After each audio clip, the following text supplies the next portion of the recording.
Bonsoir à tous, à toutes, tous les amis qui nous écoutent.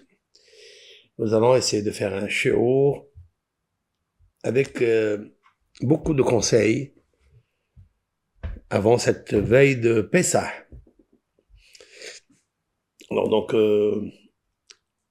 j'espère d'abord que vous allez bien et que Hashem Yitbarach, il vous donne toute la joie et le bonheur de préparer ces fêtes de Pessah et essayer de changer le cours des choses. Essayer de changer le mazal. Des fois, le mazal, il est très pauvre. Ce soir, on donnera quelques conseils qui font plaisir à Hachem, qui font plaisir à l'Éternel, notre Créateur. Et avec l'aide d'Hachem, on sortira. Alors la phrase connue par laquelle on commence la Haggadah de Pessah. Nous sommes tous ensemble à table. On attend cette phrase qui, en même temps, elle est dans un moment très très beau, très très festive. Mais c'est une phrase qui, moi, quand je la récite, elle me rappelle des mauvais souvenirs. C'est la phrase de Ha Lahma Anya.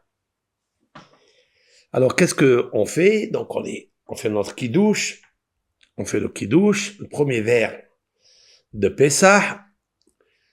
Le premier vers du kiddush, il est relatif à la consécration du jour de la fête. Comme le kiddush que l'on fait toutes les semaines, Shabbat, et lorsqu'arrivent les fêtes, le Sukkot, Pessah, Shavuot, on fait ce kiddush pour marquer le souvenir que le jour, il est très, très, très élevé, très distingué dans la Kedusha, dans la sainteté. Et dans chaque kiddush que nous pratiquons, toute l'année, 52, 54 semaines de l'année, ou 53 semaines, plus les fêtes, le kiddush, il rappelle une phrase, Zecher l'Yitziat Mitzrayim, en souvenir de la sortie d'Égypte. En fait, le vrai souvenir pour arriver à changer le cours de notre mazal et de le débloquer, de faciliter les épreuves, les prisons où on se trouve, c'est qu'il faut dire toujours Zecher l'Yitziat Mitzrayim. Cela veut dire en souvenir de la sortie d'Égypte. Tu veux sortir de cette Égypte où tu es? Tu veux? Dis Zecher l'Yitziat Mitzrayim. En souvenir de la sortie d'Égypte. D'ailleurs, regardez les initiales. Zecher en souvenir, Zayin. L'Yitziat à la sortie, Lamed. Mitzrayim, même. Même, Zayin, Lamed. Mazal. Le mazal, en particulier, en singulier spécifique au peuple d'Israël, la sortie d'Égypte. Il n'y a aucun peuple, aucune nation qui a vécu presque pas en Égypte, je dis pas en Égypte, mais en ensemble, en général, 430 années en Égypte. Je vais rappeler une phrase de la Torah. Moshav Bnei Israël asher yashvu b'Mitzrayim shloshim ve'arba me'ot shana. J'explique. Moshav. Et Moshav, ça veut dire où ils ont habité, siégé. Bnei Israël, les enfants d'Israël, b'Mitzrayim, en Égypte, 30 ans et 400 années. C'est pas vrai. Nous ne sommes pas restés en Égypte, en terre égyptienne, 430 années. Nous sommes restés là-bas 210 ans. Alors pourquoi c'est marqué ici 30 et 400 années? Alors si vous faites très attention, il n'est pas marqué que nous sommes restés 430 ans dans la terre d'Égypte. Be'eretz Mitzrayim. Be'Mitzrayim. Ça veut dire que nous étions déjà dans le concept du she'aboud, de l'asservissement spirituel et matériel, même quand on n'était pas en Égypte, c'est-à-dire la terre d'Égypte. Alors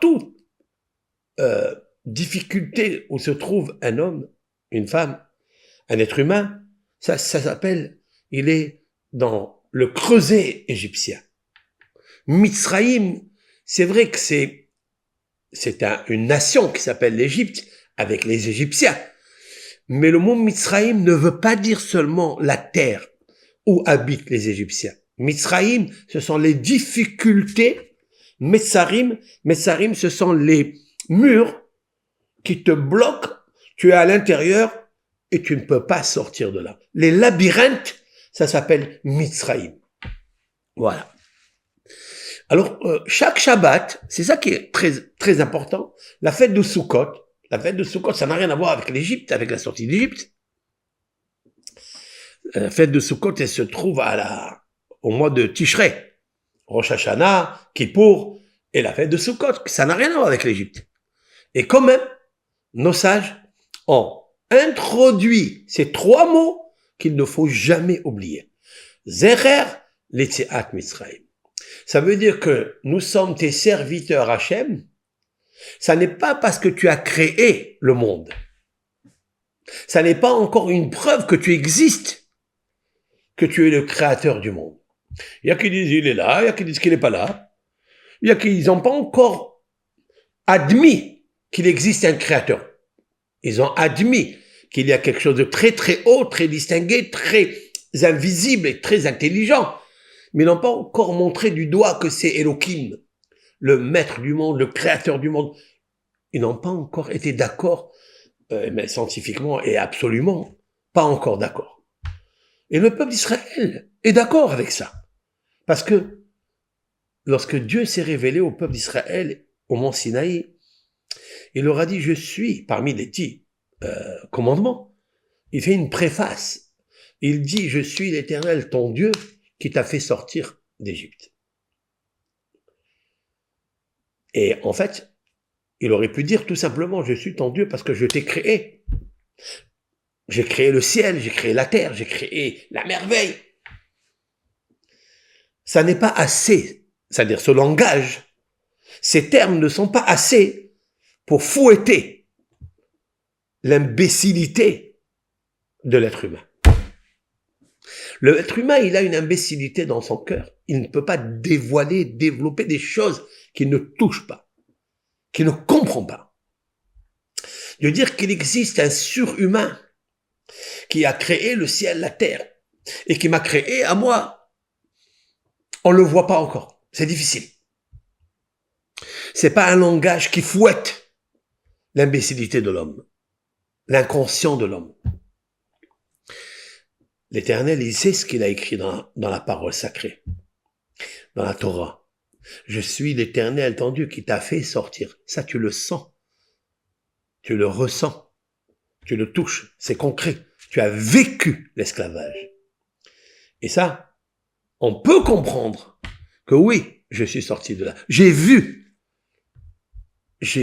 par mes propres yeux que tu m'as fait sortir. Il y a une force qui est venue comme un gynécologue qui a rentré donc sa main dans la matrice de la femme qui accouche et j'ai sorti le bébé de force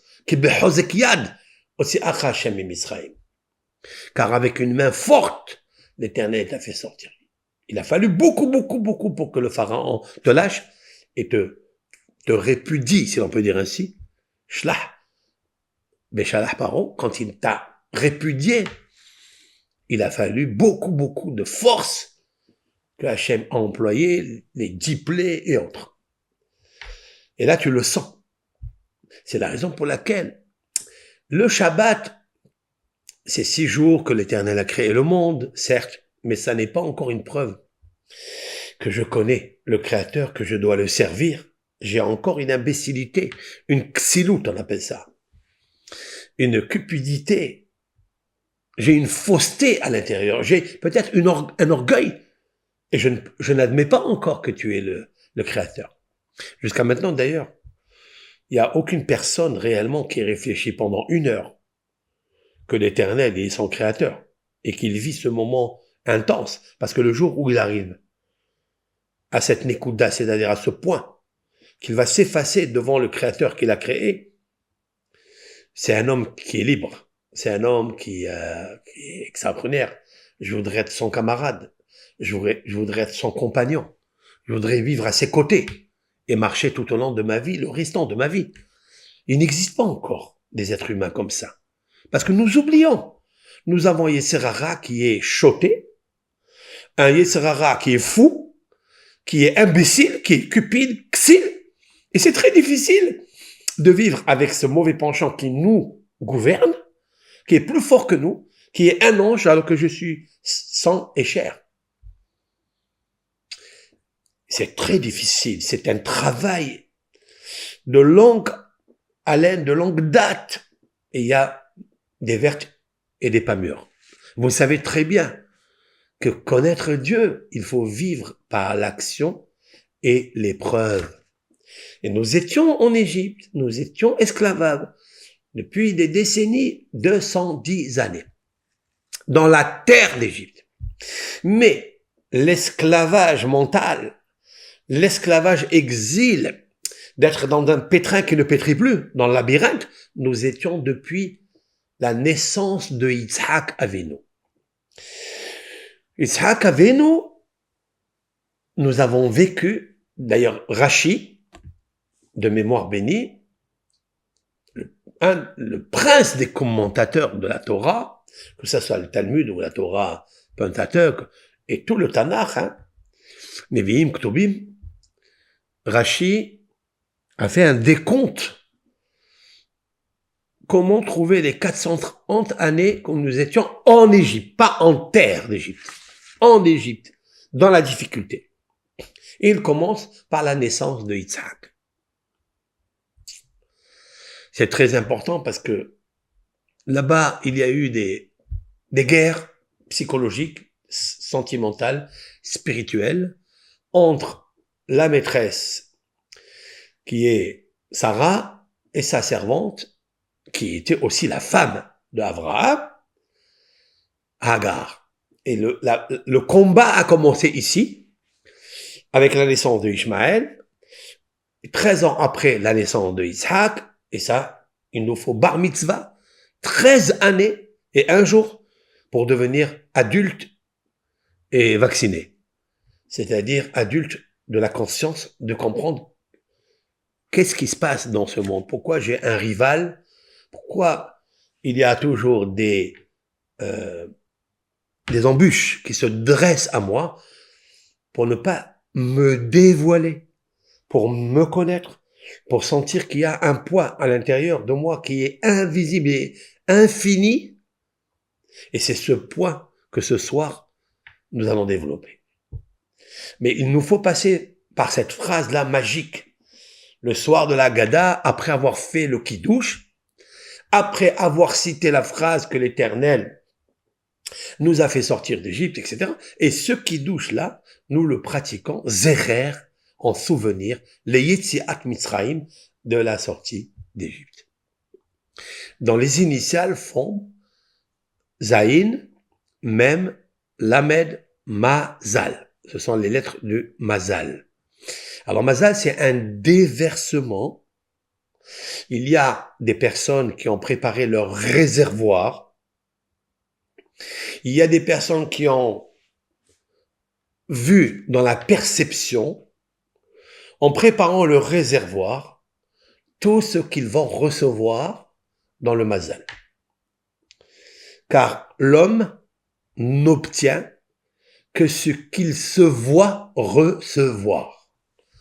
Ça veut dire quoi? Que si une personne, elle prépare son cœur, son désir, pour recevoir du grand réservoir, il le voit qu'il est en train de recevoir, alors il l'a déjà dans la poche.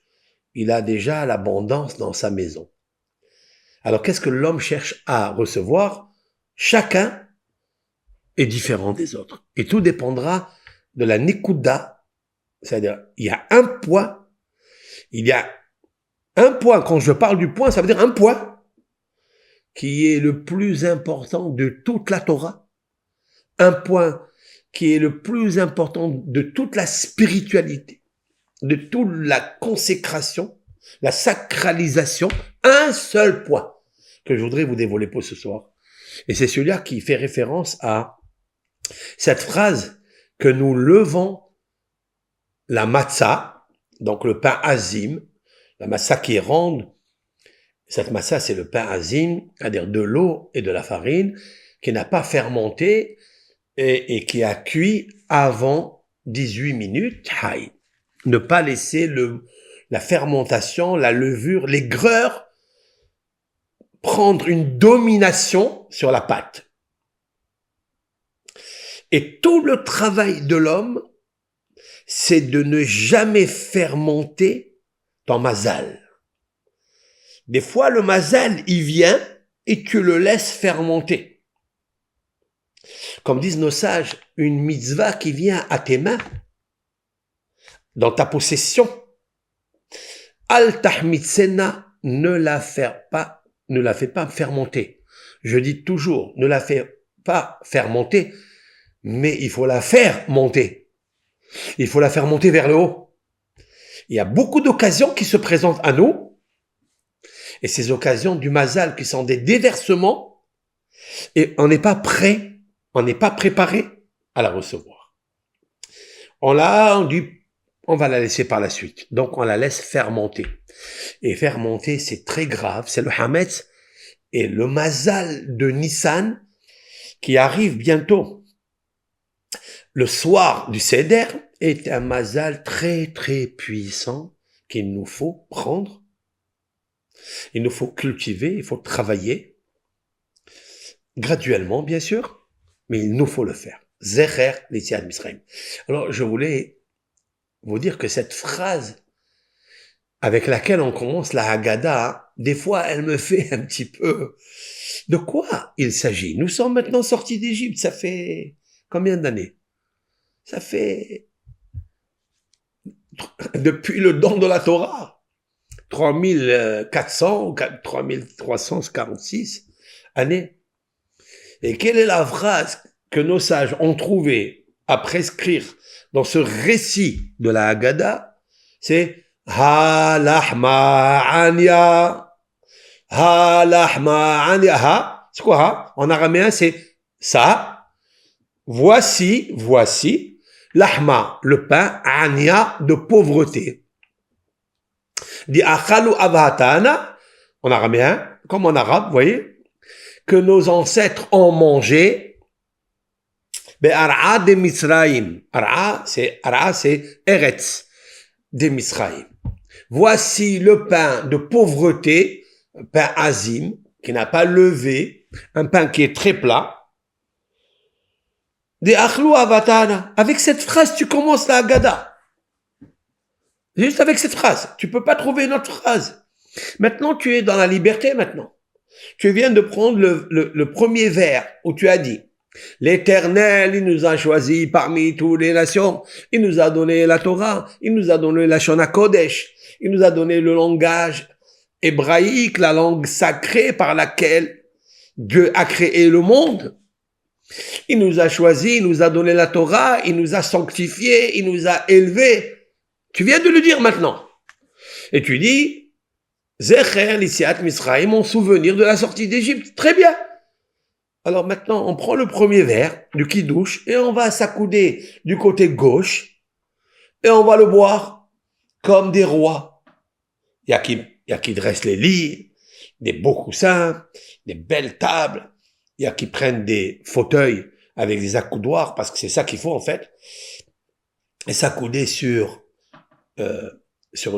l'accoudoir. Il y a qui mettent sur le dos et boire comme Bene Horim, comme des rois, comme des princes, comme des nobles. Une fois que tu as fini ça, d'accord, tu commences à parler de quoi? De Karpas. Tu vas aller te laver les mains. On se lave les mains sans faire la bénédiction. Les enfants, ils vont demander, on n'a pas l'habitude avant le repas de tremper des céleris dans le citron, dans le sel ou dans le vinaigre, que ça soit un peu amer. Et donc, non, le questionnement de l'enfant, il dit, mais c'est quoi cette coutume-là? C'est quoi ces comportements, papa, maman? On devra lui expliquer que le karpas, Cela veut dire, c'est, en arabe, on dit le krafs. Le krafs, c'est les céleris.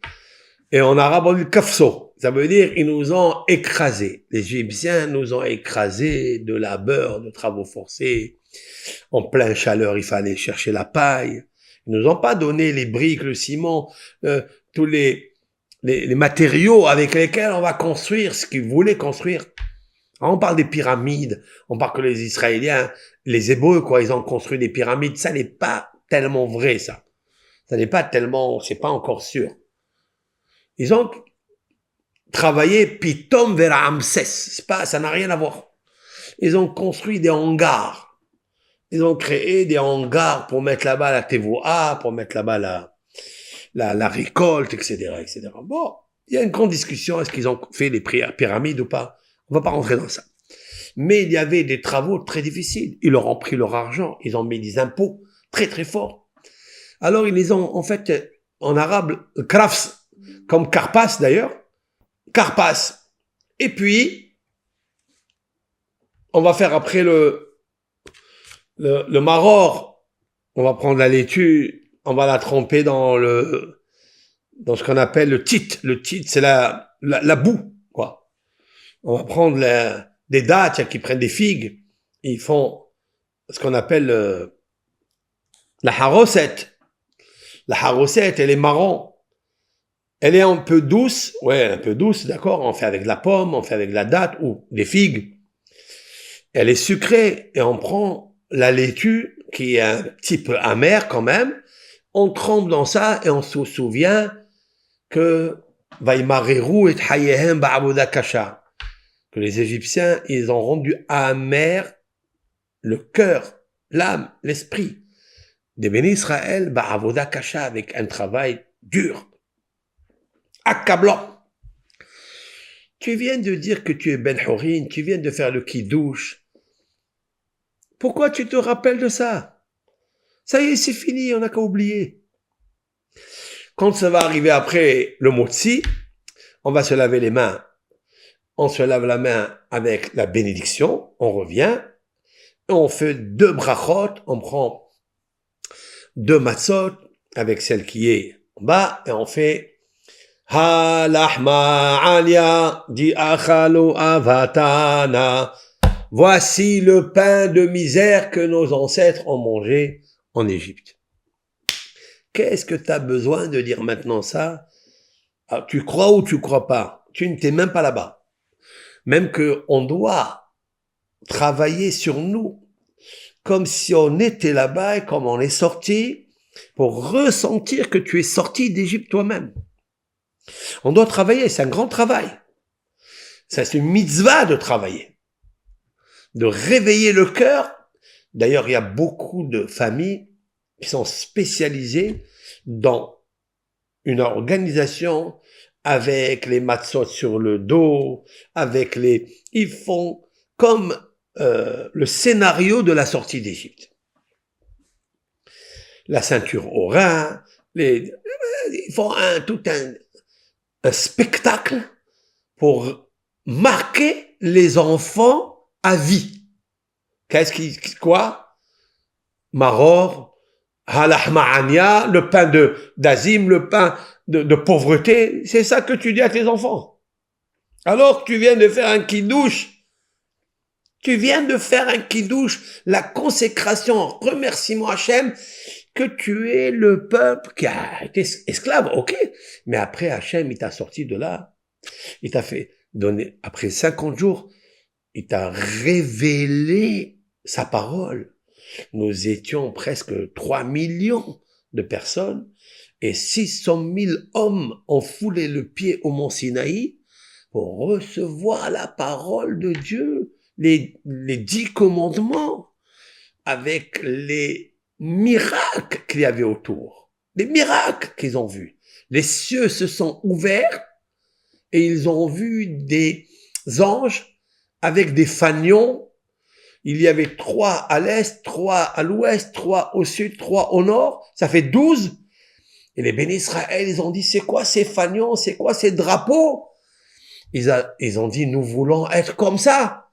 Nous aussi, on veut servir l'Éternel avec des drapeaux. Qu'est-ce que ça veut dire, les drapeaux? Les drapeaux, ce sont des choses qui sont élevées pour indiquer, d'accord, des choses. Mais en fait, c'est l'élévation la plus absolue. Et donc, les bénis Israël, ils ont vécu des moments extraordinaires. Ça y est, on a oublié l'esclavage. Dieu leur dit, non, non, non, attendez.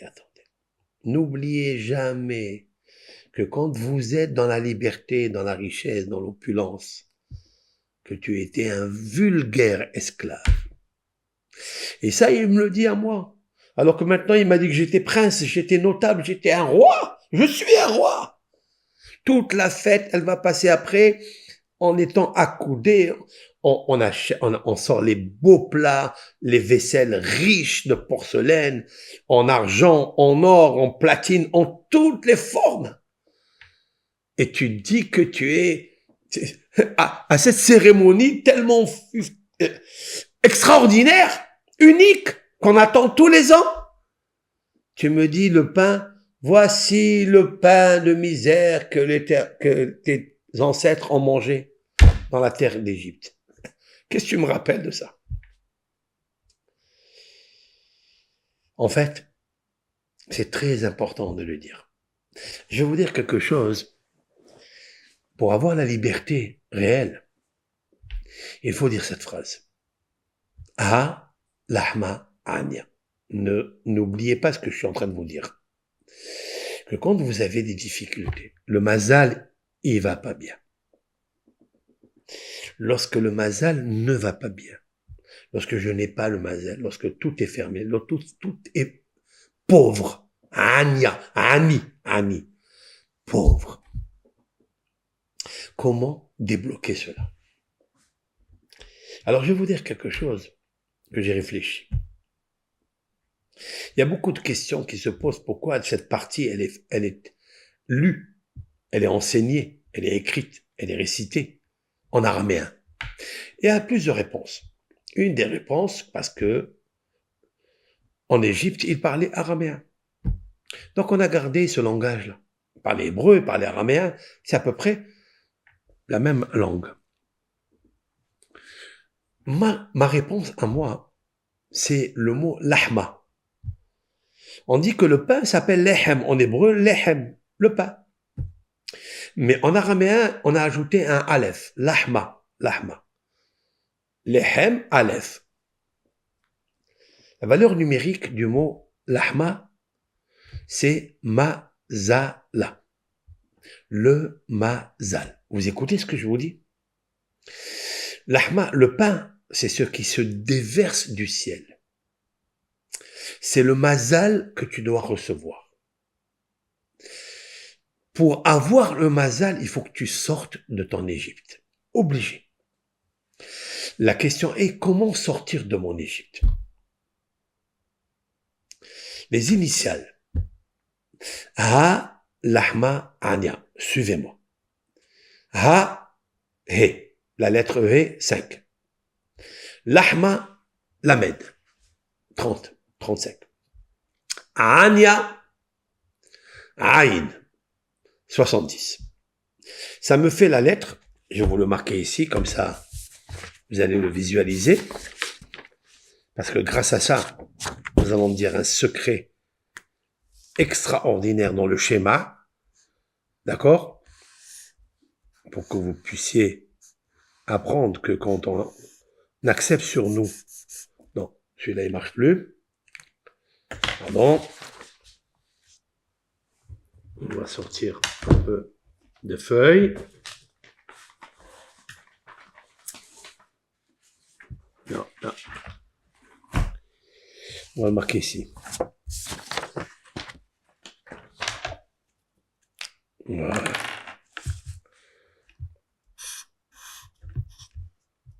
Je vais vous le marquer. Comme ça, vous allez voir de quoi je parle. Lahma. Ania.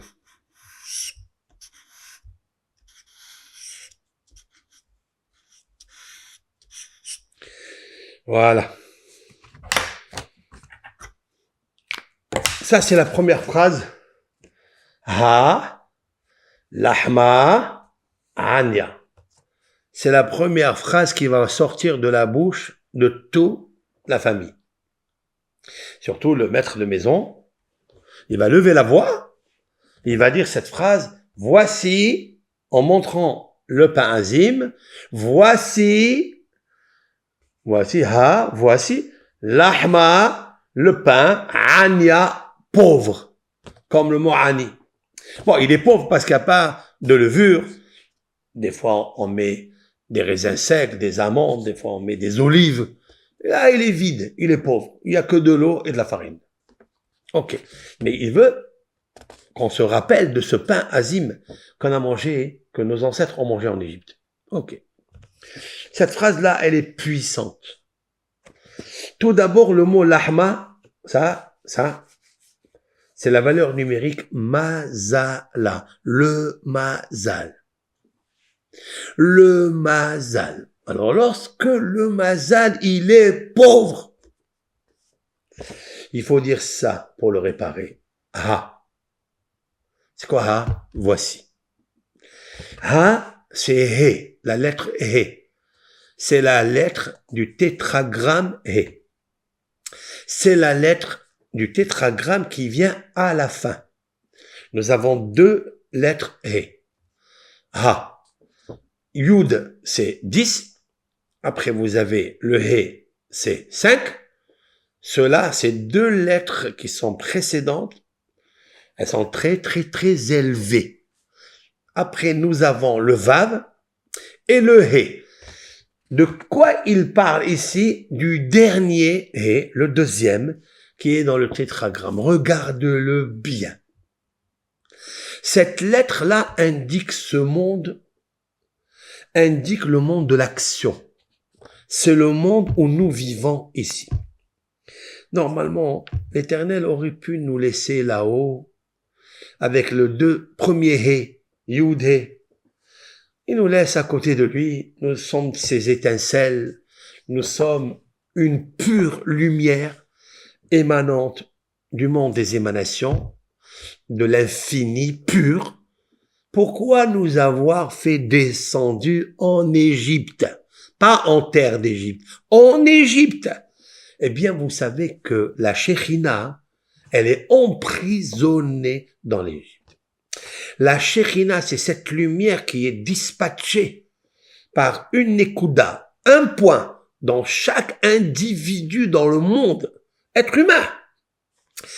Tout le monde a quelque chose qui est très, très puissant à l'intérieur de lui.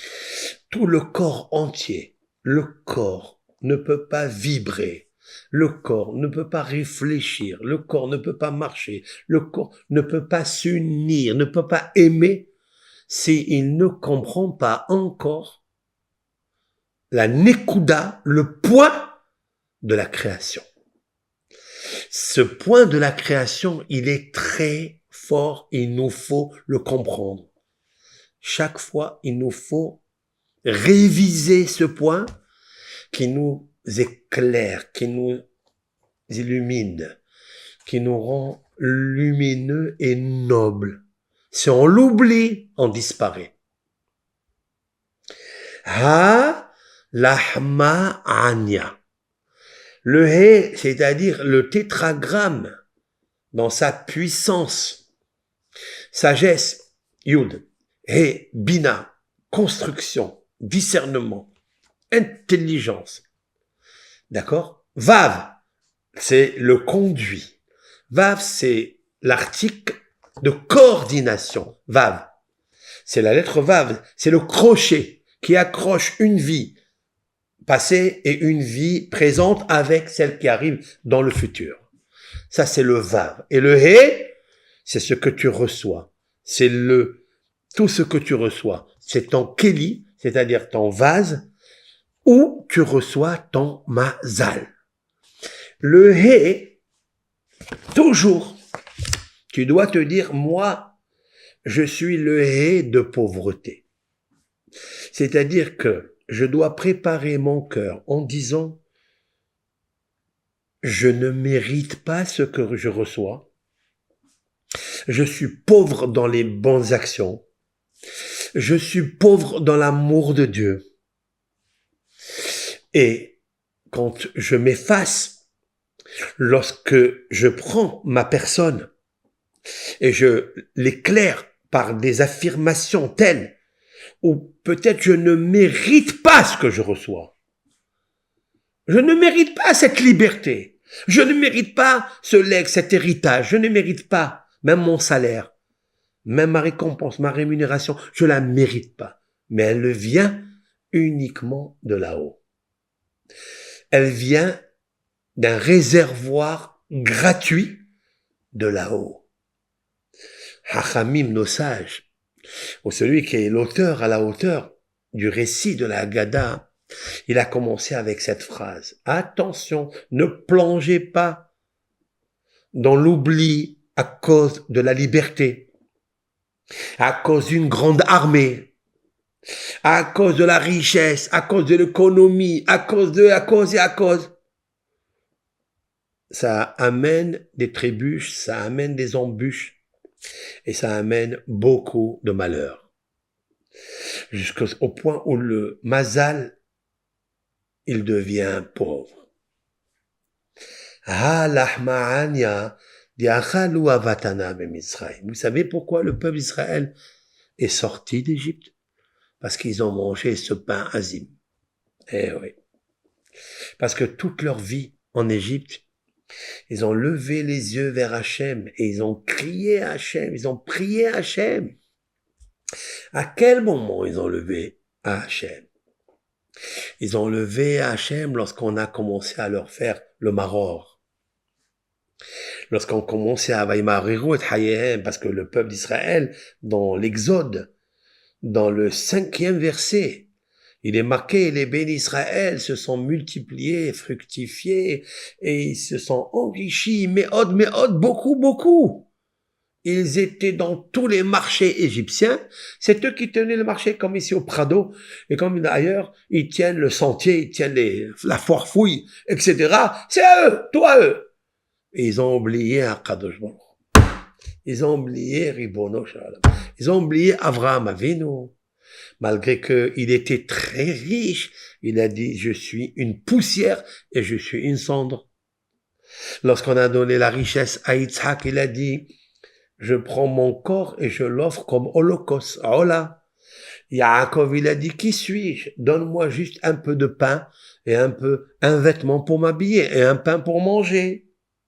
Et quand il a dit, donne-moi le pain, il n'a pas dit, je veux du pain avec de l'huile, avec du raisin sec, avec des mélanges de richesses. Matzah Ashira. Non! Donne-moi du pain à manger. Même si c'est du pain azim. Pourquoi? Pour ne pas oublier ton créateur. C'est pour ça que nos sages, au début, il faut renforcer sa personne. Écoutez la psychologie ici. Si je dois faire une feuille de route de ma vie, comment doit se conduire ma vie, ma famille, mon éducation à la maison, mon couple, je l'apprends de la Haggadah, du récit de la Haggadah. On commence avec le kiddush, avec le vin qui va me donner à m'envoler dans les cieux un bon vin. Il faut pas prendre un vin qui est un vinaigre. D'accord? Il faut acheter un très bon gamla. Gamla, Gemilut Hasadim. Ouais.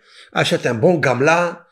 Achète un bon, pas tous ces vins qu'il y a là. D'accord? Et tu bois le premier verre, on remercie Hachem. Asher Bahar Banu Mikol Am.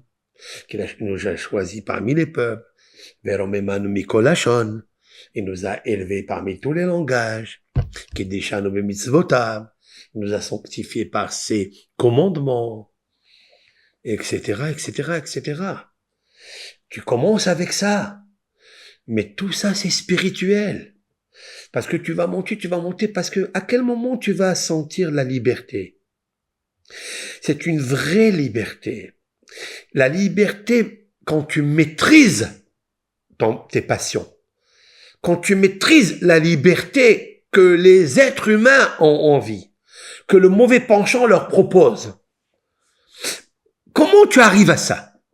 ורוממתנו מכל הישנות, וקידשנו במצוותיו, ותיתן לנו השם אלוקינו באהבה, מועדים לשמחה. L'Éternel, tu nous as donné avec amour les fêtes, les rendez-vous de fêtes en famille. Et ça sonne allégresse, etc. Mais Kadesh, Israël, Ve'azemanim, l'Éternel qui a sanctifié Israël et le temps des fêtes. Le temps des fêtes, c'est un souvenir. Et Zecher Letziat Misraïm. Alors, quand on dit Zecher Letziat Misraïm, Mazal, les initiales Mazal. Mais quand tu as du Mazal, sache dire toujours Ah, Lahma Anya.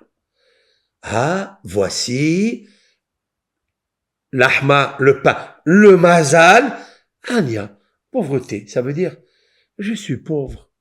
Je ne mérite pas. Toute cette richesse corporelle, matérielle, elle peut me déranger dans elle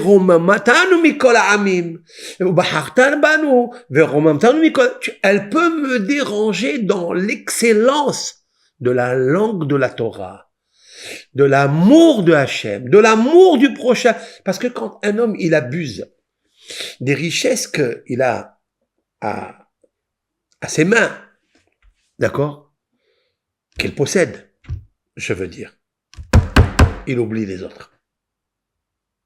Tu peux être grand, comme Abraham, et dire je suis cendre.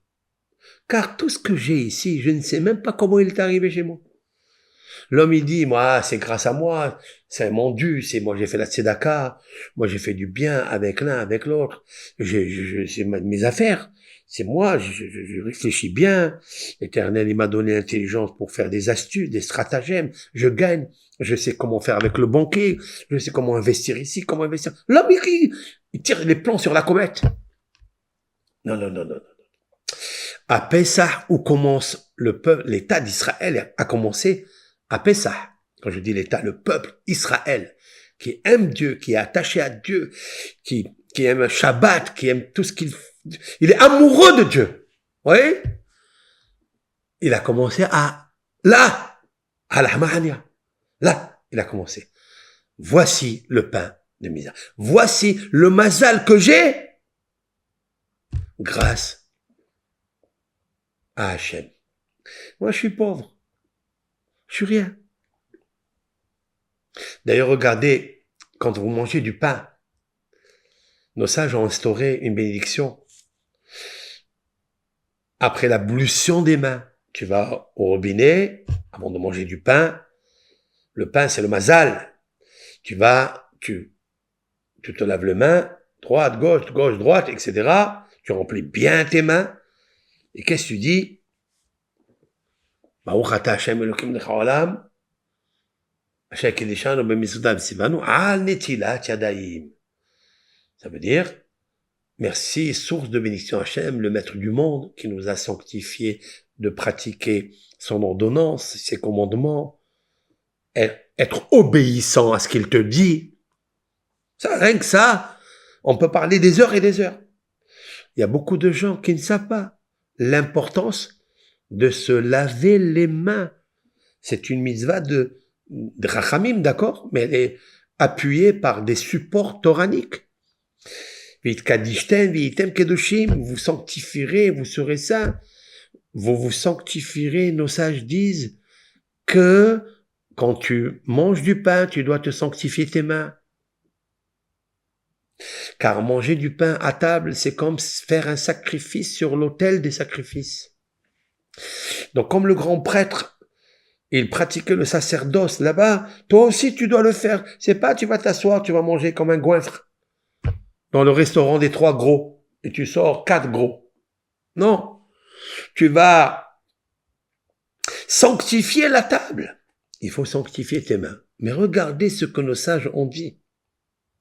Asher Kideshanu, qui nous a sanctifié, Al Netilat Yadaim. Al Netilat Yadaim. Quelles sont les initiales?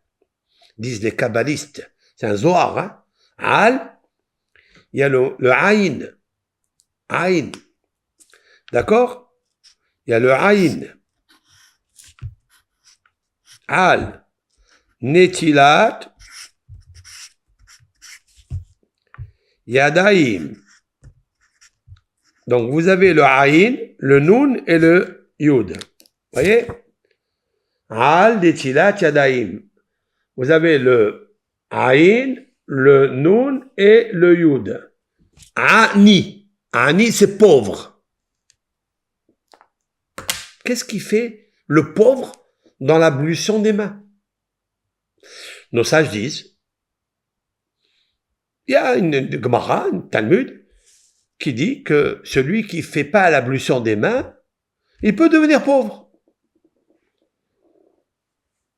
Ça, c'est une réponse de nos sages. C'est pourquoi l'acrostiche, c'est Ani. Il faut expliquer ça. Qu'est-ce que ça veut dire, il peut devenir pauvre? C'est une punition, c'est quoi? Non, je vais vous expliquer. Al-Ahmania. Parce qu'un homme, il travaille avec ses mains. Quand il travaille avec ses mains, il dit, c'est moi qui fais. C'est mes mains qui ont fait. Qui ont construit, qui ont fait, qui ont travaillé, qui ont bossé. Vous avez vu les fruits de mon jardin? C'est moi qui ai semé, qui a labouré, qui a arrosé, qui a planté, qui a taillé, qui a... C'est moi. C'est mes mains. Ma force de mes mains m'ont fait toute cette richesse. Ils viennent dire, Hacham, ils disent, non, voilà, je vais te donner un conseil. Ah, l'ahmania. Ce que tu as, voici. Ah, ça. Tout ce que tu as. Ah, c'est pronom démonstratif. Voici. Ce que tu as. L'ahmania. C'est un pain de pauvre. Tu es un petit pauvre devant Hachem, le riche. Et comme c'est dans les mains que l'homme, il pense qu'il est riche, que c'est lui qui fait.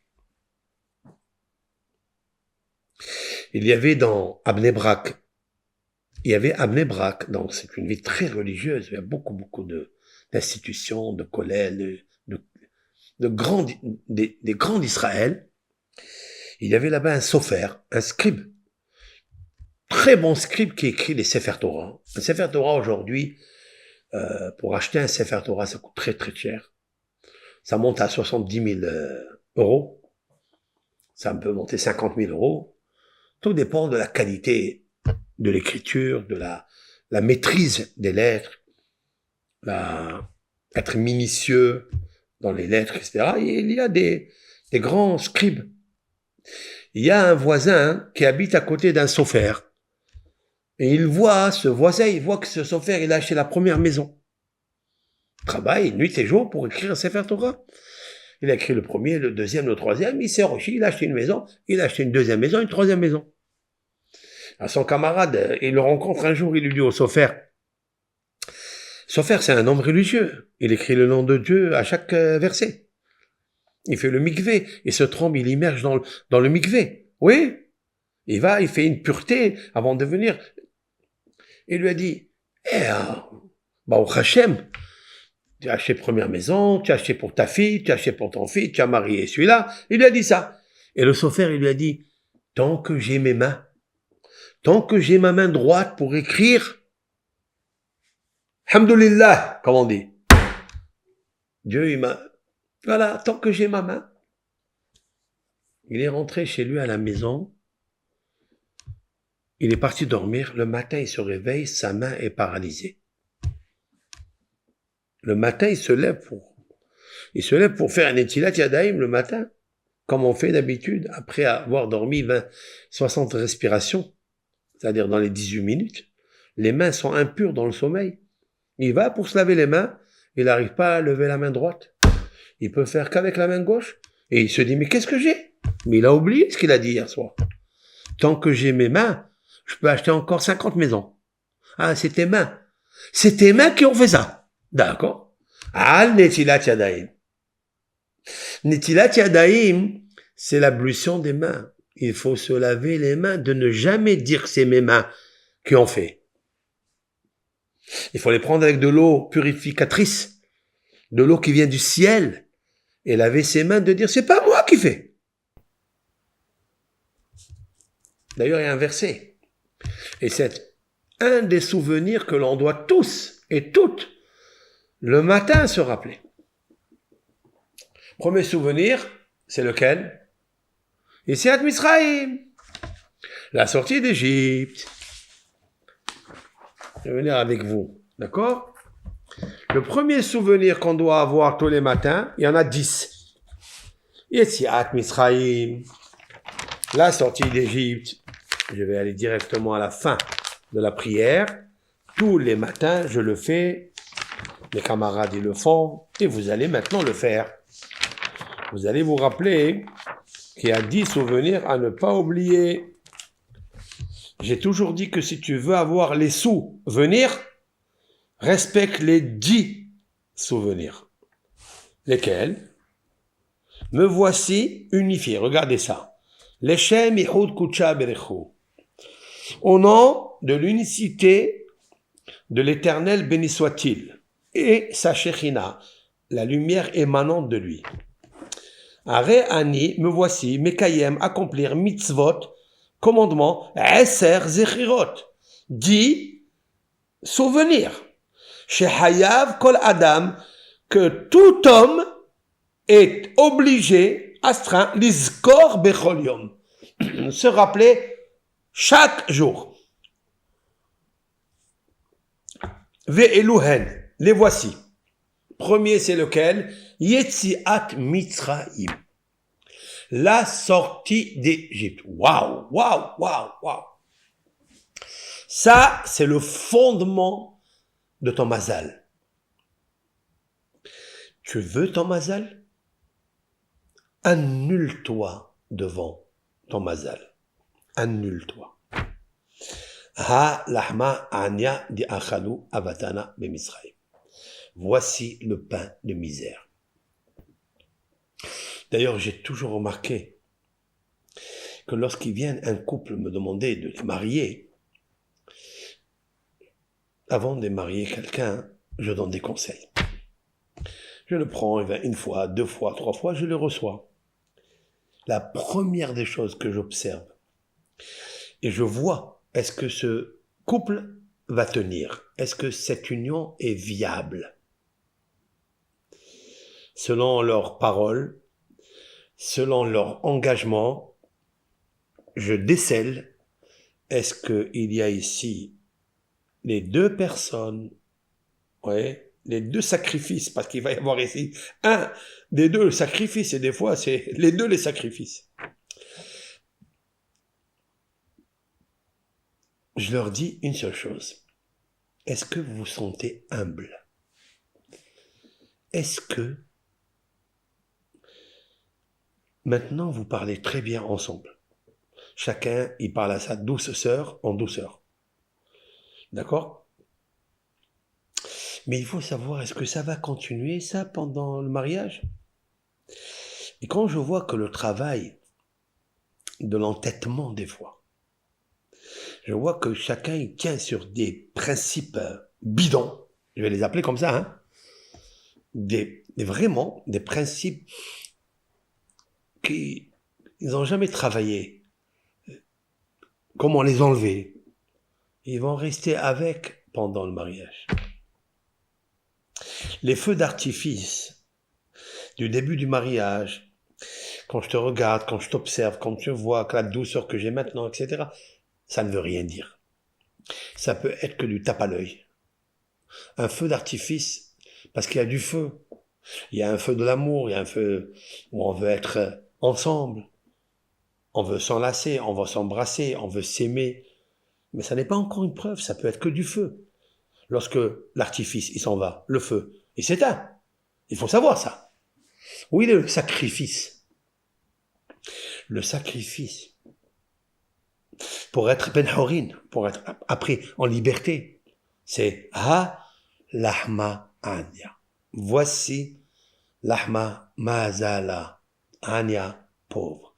Ça veut dire ici, dans le sens de la modestie, de l'humilité.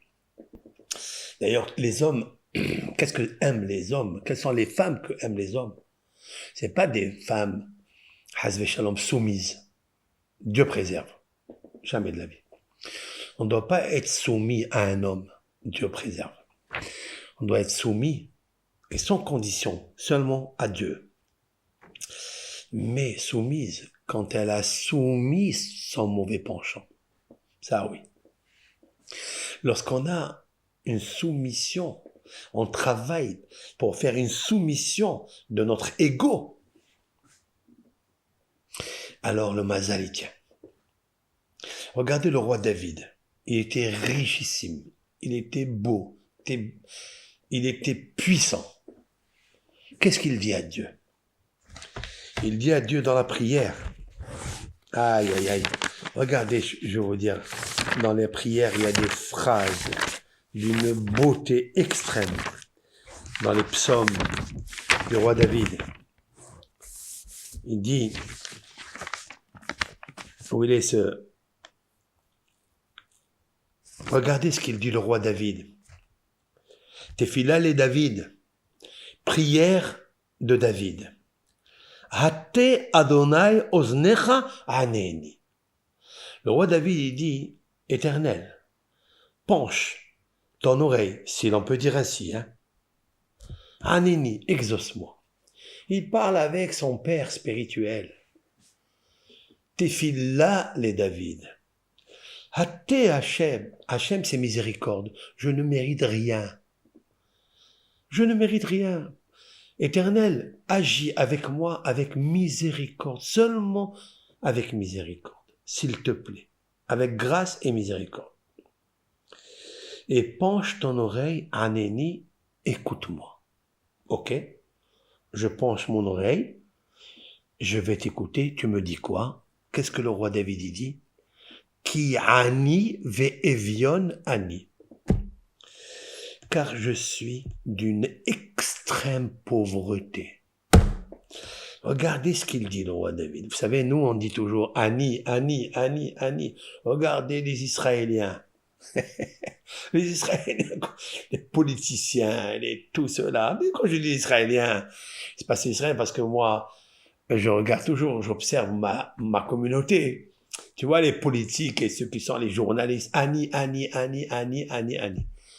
Remarquez, il a dit au moins 100 fois sur une phrase de 50 mots, hein, Ani, Ani, Ani, Ani, Ani. C'est l'habitude. Moi, je lui ai dit, moi, je lui ai dit, moi, je lui ai dit, moi, je lui ai dit. Moi, je pense comme ça, moi, je pense comme ça. C'est vrai. Mais quand tu dis Ani, tu as récusé la Shekhinah. La Shekhinah, elle s'appelle Ani. Aleph Nun Yud.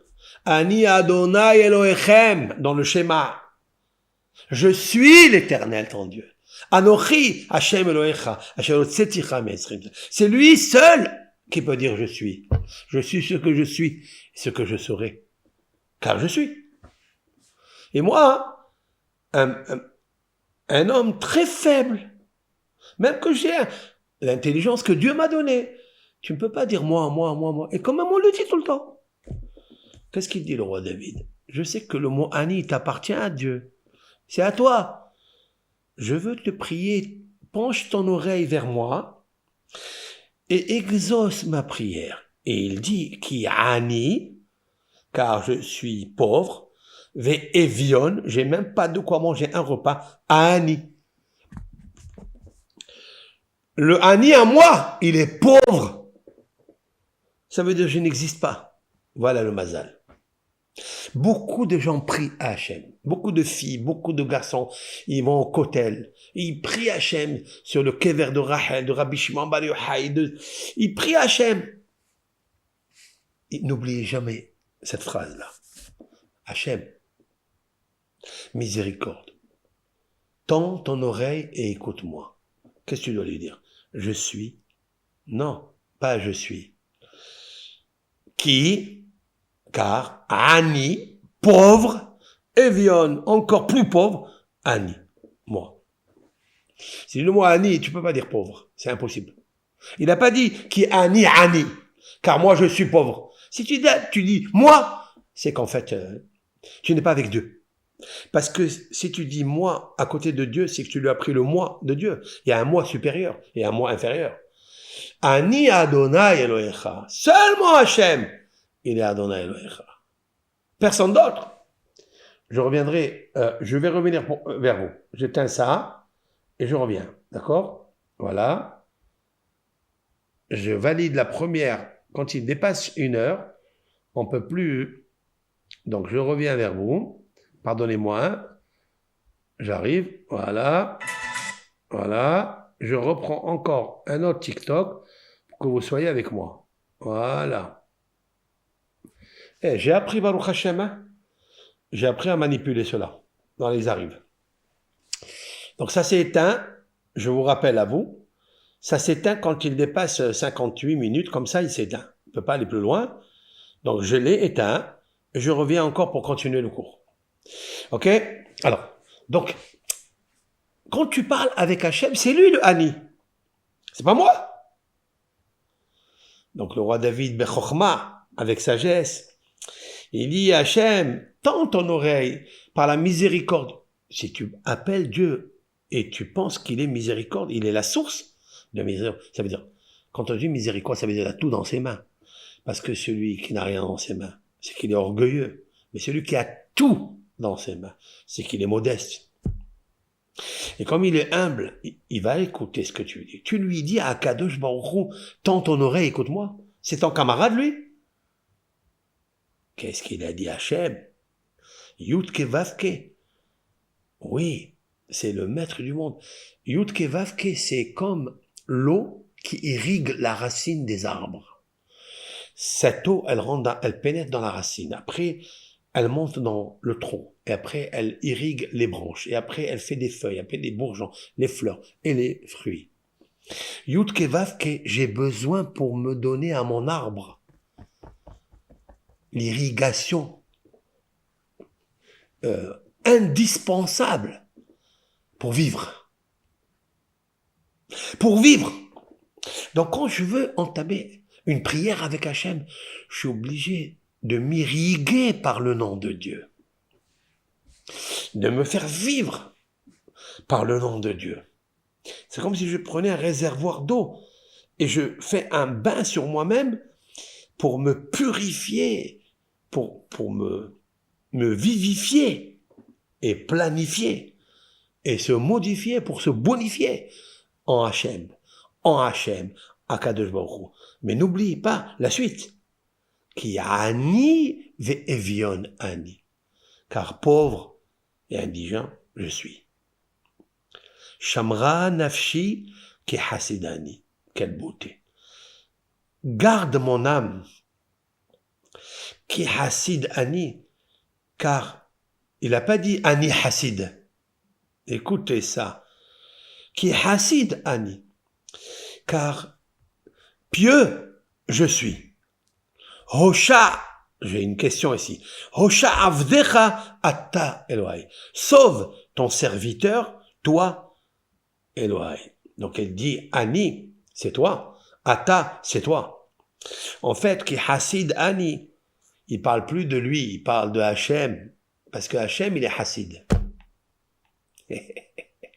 L'Éternel, il est pieux. Il fait avec nous des choses qu'il n'est pas obligé de faire. Il ne te doit rien du tout. Tout est à lui. Tu dois fondre dans sa bonté. Donc tu dois disparaître en fait. Alors si je me calcule, si je me laisse faire, d'accord? Alors qui suis-je alors?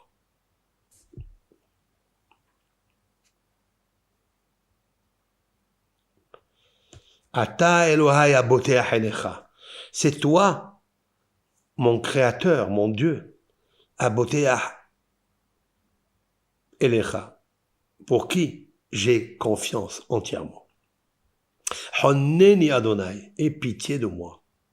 Ki elecha ekra kol hayom, car à toi, seulement à toi, j'appelle toute la journée. Sameach nefesh avdecha, réjouis l'âme de ton serviteur. Car seulement à toi j'élève mon âme. C'est très beau ça. En fait, l'âme c'est la prière, hein, parce que en fait c'est pas le corps qui prie, c'est l'âme qui est à l'intérieur qui prie. Maintenant, je vais vous expliquer quelque chose. Comment on arrive à devenir devant Dieu, qui est le représentant de tout, ton créateur, que tout est entre ses mains, comment je peux ouvrir mes mains, moi, mes mains qui sont très pauvres? Ça veut dire, il n'a aucun mérite, parce que si j'ai acheté un poisson ou de la viande pour Shabbat, j'ai acheté un costume pour Shabbat, j'ai acheté des chaussures pour le mariage de ma fille, j'ai acheté la robe de mariée à ma fille. D'où tu as eu l'argent? Tu as acheté un talit, tu as acheté pour le hatan et la kala, pour le dénuptial. Un talit, ouais, pour la choupa, pour le dénuptial.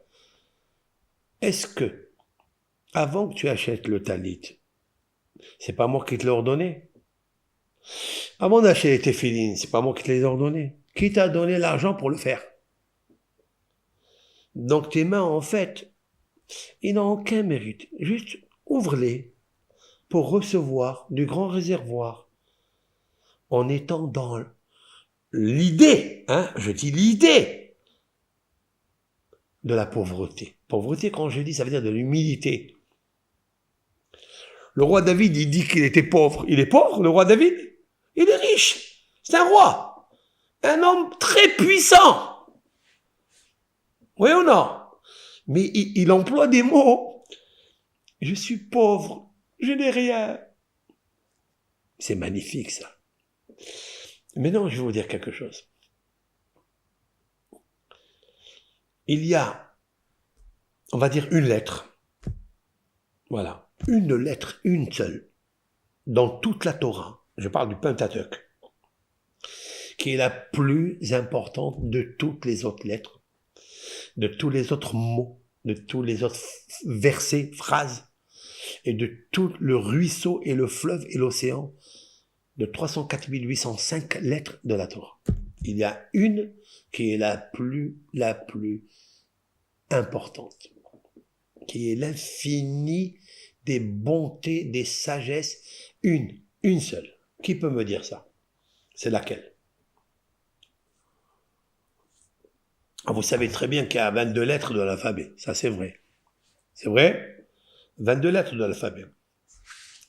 Alors on va dire c'est laquelle? C'est Aleph, c'est la lettre Aleph, Bet, Gimel, Yud, peut-être Yud, elle est belle Yud. Yud c'est 10, comme les 10 doigts, 10 commandements.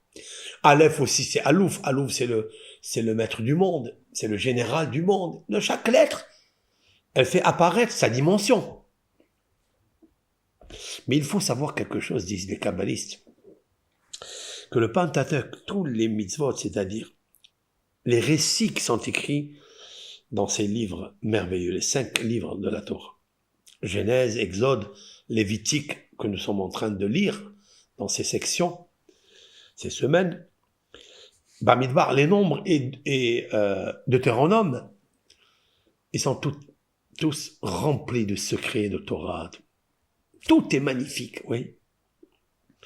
C'est vrai, un il me dit Aleph, l'autre il me dit Yud, l'autre il me dit Lamet, l'autre il me dit là. Mais en fait, il y a les mitzvot de la Torah, les commandements, il y en a 613, 248 positifs, 365 négatifs. Mais tout le livre de la Torah, Pentateuch, il est relié avec un seul livre qui est la Genèse, Bereshit. Cela veut dire que dans la création du monde, avec les histoires d'Abraham, de Yitzhak, de la création de Mathusalem, de Noé, tout ce qu'il y a là-bas, on peut décrypter, on peut décortiquer des mystères énormes. Il y a presque pas beaucoup de mitzvot dans la Genèse. Il n'y a que la parole de Dieu, la création du monde. Il y a la naissance de tous les êtres qui sont venus, Caïn et Abel, Adam Arishon, etc., comme vous le savez. Et après, les descendances, la filiation de ça et de ça et de ça, l'arbre généalogique des êtres humains, la naissance d'Abraham, la naissance d'Isaac, Ishmaël et tout le reste.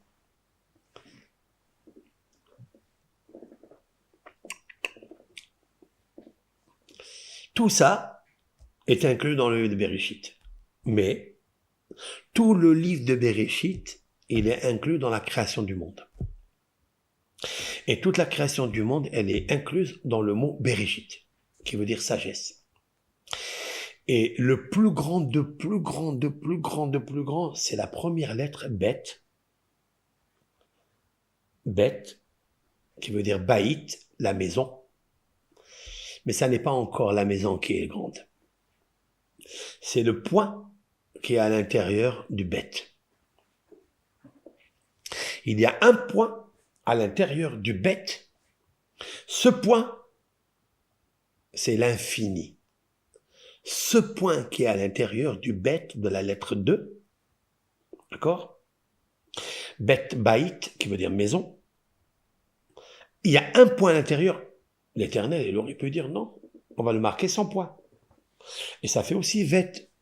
Le mot bet, on peut le dire bet parce qu'il y a un dagesh.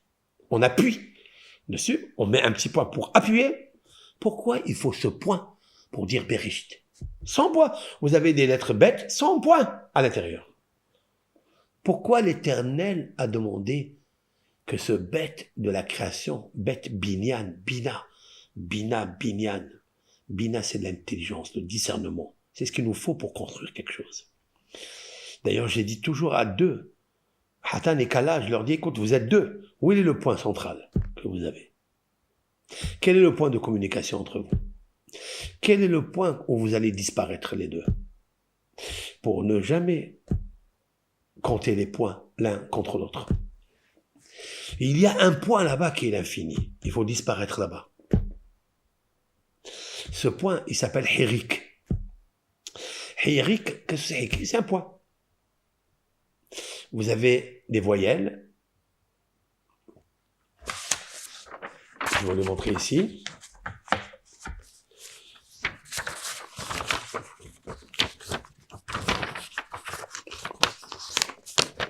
Je vais prendre une feuille propre, comme ça. Je vais vous expliquer tranquillement. Une seconde.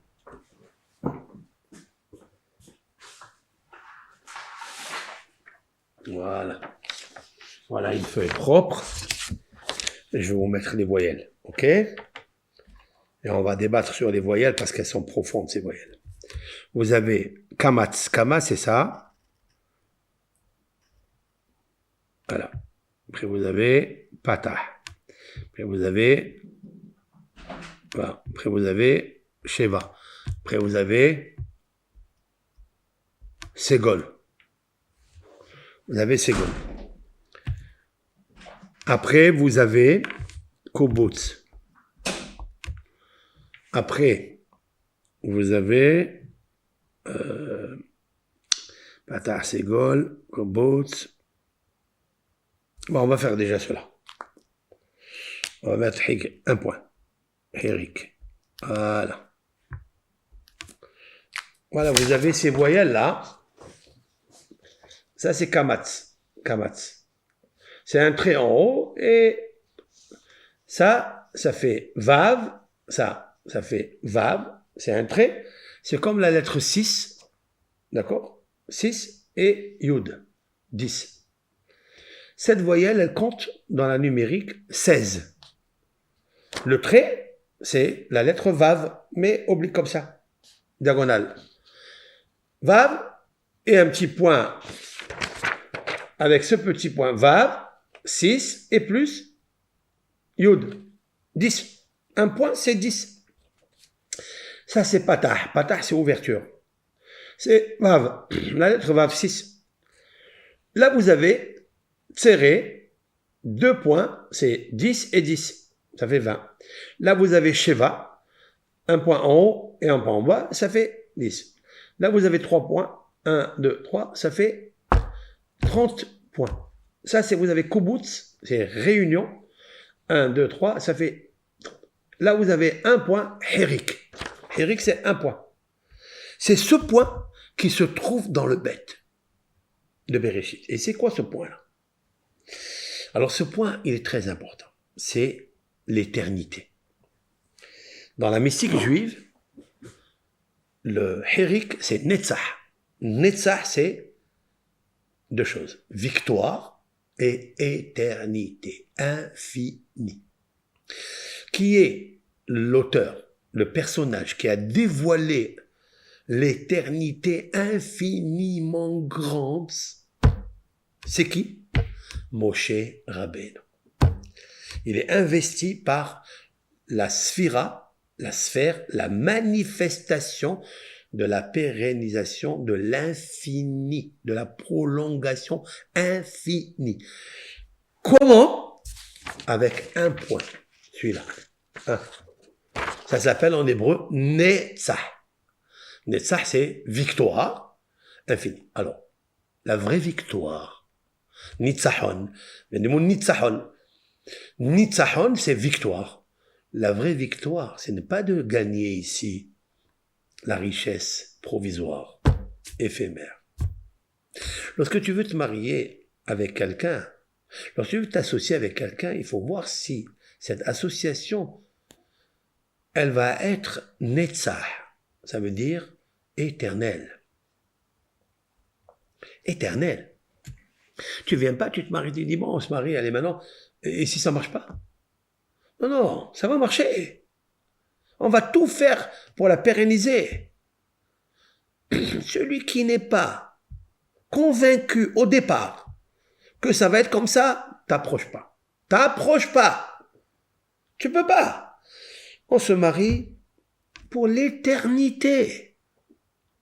D'ailleurs, nos sages ont dit, lorsque le khatan, le fiancé, le jour du mariage, il prend la bague avec son pouce et son index, et la fiancée, elle présente son index de la main droite, et il lui met la bague, il lui dit, Hareat mekodeshet li, tu es sanctifié à moi, Kedat Moshe Betabaadzo, avec cette bague, comme la loi de Moïse et d'Israël. C'est vrai? Pourquoi ils ont fait entrer Moïse ici? Kedat Moshe Israël, comme la loi de Moshe. Pourquoi il faut entrer Moshe ici? La réponse, elle est très claire, je vous la donne, elle est belle. Qu'est-ce que ça veut dire tu es consacré à moi? Et à qui alors? Celui qui te met la bague, c'est un autre ou c'est moi? Nos sages ont dit non. Tu es sanctifié à moi à jamais. Li. À moi. Ba'olam hazeh et ba'olam haba. Dans ce monde et dans l'autre monde.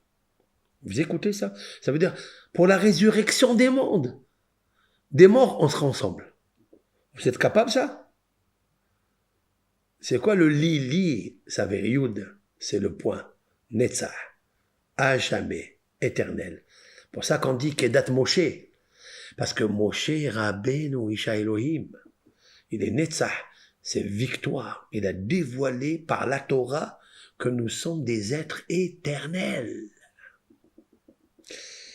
Toutes les sciences ont une limite. La Torah est illimitée parce qu'elle est Netzach Netzachim. L'éternité de l'éternité. Vous avez vu où se trouve l'infini? Dans le point de la création. Bereshit.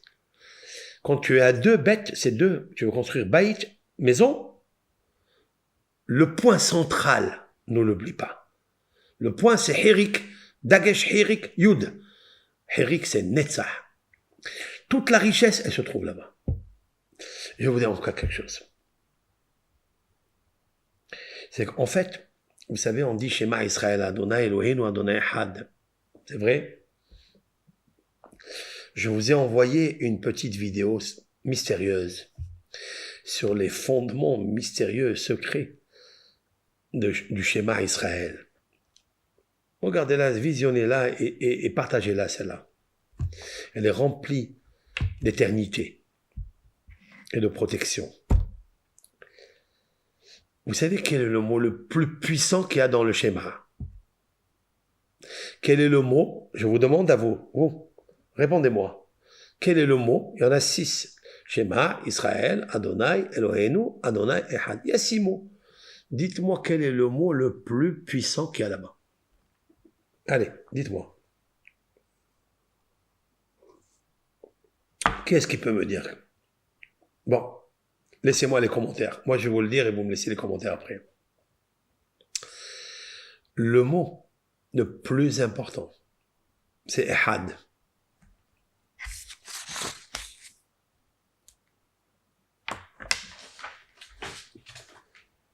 Ehad, ça veut dire Ehad, un.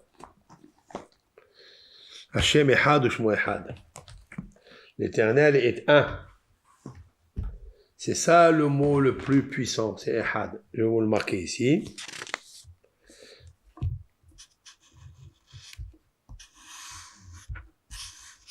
Voilà. Là.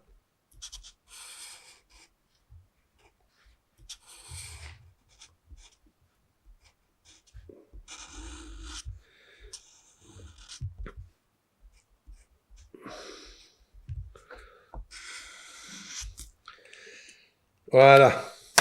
Voilà le mot le plus puissant de la terre, c'est celui-là. Ehad. Alors je reprends le schéma. Schéma, ça comprend et accepte le joug céleste. Israël, donc, il te parle à toi. Il parle aux 10 tribus. Israël, 12 tribus. Hachem, donc l'Éternel, qu'on ne lit pas. L'Éternel qui est de partout, on ne peut pas le lire, on ne peut pas le limiter, on ne peut pas le définir. Hachem, ok, cette puissance qui gouverne, qui nous crée, qui nous donne tout, qui nous aime, et qui cherche que notre attachement à lui. Elokeinu, notre Dieu, qui nous protège individuellement, collectivement. Hachem, encore une fois, le nom de Hachem, Ehad, un. C'est très important de dire Ehad, un. Ce mot-là, il est très puissant, mais sa puissance, elle se trouve sur cette lettre-là, ici. Dalet. Dalet, c'est la chiffre 4. Ehad, un seul. Il y a un autre mot, qui veut dire autre chose.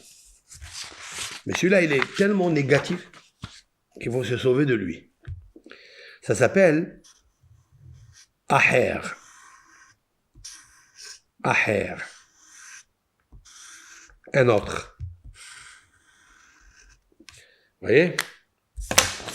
Ce mot-là, il y a les mêmes lettres. Le Aleph, il est là. Le Het, il est là. Le Resh, il est différent du Dalet. D'ailleurs, d'accord? Ehad, c'est un seul. Un seul Hachem. Un. Mais attention, de mélanger une autre force à lui. Ce qu'on appelle une force étrangère. Elohim Aherim. Des autres dieux que tu connais pas. Celui-ci, tu le connais, il t'a fait sortir d'Égypte. Ehad, tu dois avoir la foi en Ehad. Vous avez vu? Il y a une différence. Mais, qui a fait la différence entre le Dalet? Qui a fait la différence entre le Dalet et le Resh? Ça s'écrit pareil, à peu près, hein? La différence, c'est ça. C'est ce petit morceau que j'ai ajouté ici, vous voyez? Vous voyez ce petit morceau-là? C'est le point. Un seul petit point peut tout changer. C'est le point qui se trouve dans le bête de Bereshit, le point, l'infini, grand, unique. Le constructeur, le créateur, le bâtisseur de cette maison, du baït, de notre maison, c'est lui. Ehad. C'est quand j'ai ajouté, regardez, si j'ajoute ici, dans le Resh, je lui ajoute encore un petit speech.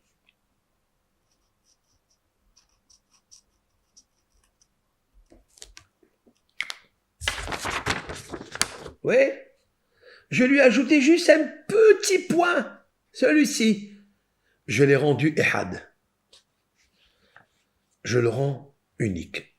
Unique, Hachem, il est unique, il est seul. Pas unique, 1, 2, 3, non, unique, il y a à côté, il n'y a rien. C'est lui qui est tout. Et c'est ce point que Akadosh Baruch Hu, l'Éternel, il a dit à Moshe, écris le point à l'intérieur du bête. Tu peux t'en passer de ça. Mais si tu t'en passes, ça va te faire aher. Ça te fait un autre Dieu. Tu peux servir ta personne. Tu peux faire étaler tes richesses, tes honneurs. Tu peux courir par la récolte des honneurs. Et tu dis Hachem, Hachem, Hachem, Hachem, mais il n'est pas avec toi. Parce que tu es au service de aher, de quelqu'un d'autre. Tu veux te bâtir à toi. Et tout ce que tu parles de Hachem et tout ce que tu dis, tout ça c'est des blagues. Tu te bluffes. C'est pour ça que Hachem Ehad, faut rester appuyé dans le Dalet. Ehad, d'abord qui ne ressemble pas à Resh. Ehad, pas Her. Ehad, ajoute-lui ce petit point pour faire la différenciation entre le Resh et le Dalet.